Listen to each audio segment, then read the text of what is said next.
నమస్కారం అండి. ఈరోజు అమ్మ ఆస్తర వృద్ధాశ్రమంలో అన్నగాం చేయడం గాను రామకృష్ణ పరమహంస గారు అన్నదాతగా వివరిస్తున్న ధన్యవాదాలండి. ఈరోజు సందర్భం ఏంటంటే మానవ సేవ మాస లక్ష్యంగా 65 మంది నిరాశ్రితులకు ఆకలి తీర్చడానికి నెలవారీ దాతగా శ్రీ రామకృష్ణ పరమహంస గారిచే అన్నగాం చేయడం జరుగుతుంది.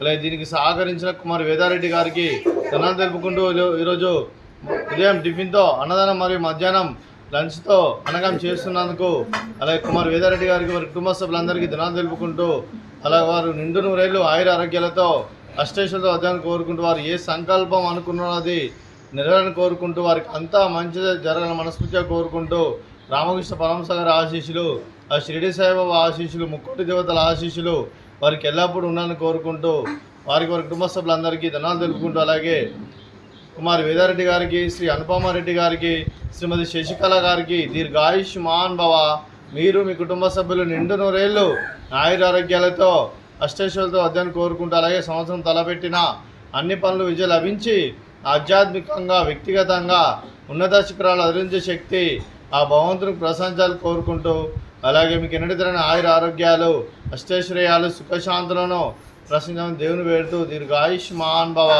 అలాగే శ్రీమతి శశికళ గారికి దీర్ఘ సుమంగళి భవ, మీరు నిండు ముత్తైతనం చేసి ఎంతోమందికి ఆదర్శంగా నిలని కోరుకుంటూ ఆ దుర్గాదేవి ఆశీస్సులు లక్ష్మీదేవి దేవుని మీకు ఇల్లబడినని కోరుకుంటూ దీర్ఘ సుమంగళి భవ. అలాగే ఈ ఆశ్రమానికి పెద్ద దిక్కు వరిస్తున్న తండ్రి లాంటి పెంటేశ్వర్ మరియు పుష్పలమ్మ గారికి పాదావందనం చేసి ఇక్కడ 365 రోజులు నిత్య అన్నదానం జరగని కాన్సెప్ట్తో ముందుకు వచ్చి తను చేస్తూ తన వందల మంది వేల మందిని చేపిస్తున్న పెంటేశ్వర్ మరియు పుష్పలమ్మ గారి వారి కుటుంబ సభ్యులందరూ ఎల్లప్పుడూ నిండు నూరేళ్ళు ఆయుర ఆరోగ్యాలతో అష్టైశ్వర్యాలతో అధ్యయనం కోరుకుంటూ అలాగే వారి కుటుంబ సభ్యులందరికీ ధన్యవాదాలు తెలుపుకుంటూ నమస్కారం అండి.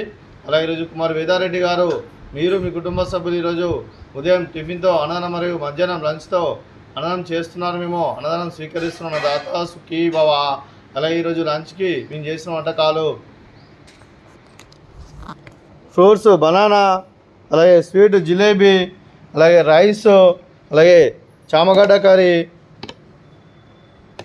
అలాగే టమాటా పప్పు, సాంబారు. అన్నదాత సుఖీ భవ, అన్నదాత అన్నదాత సుఖీ భవ, సుఖీ భవ, సుఖీ భవ, సుఖీ భవ.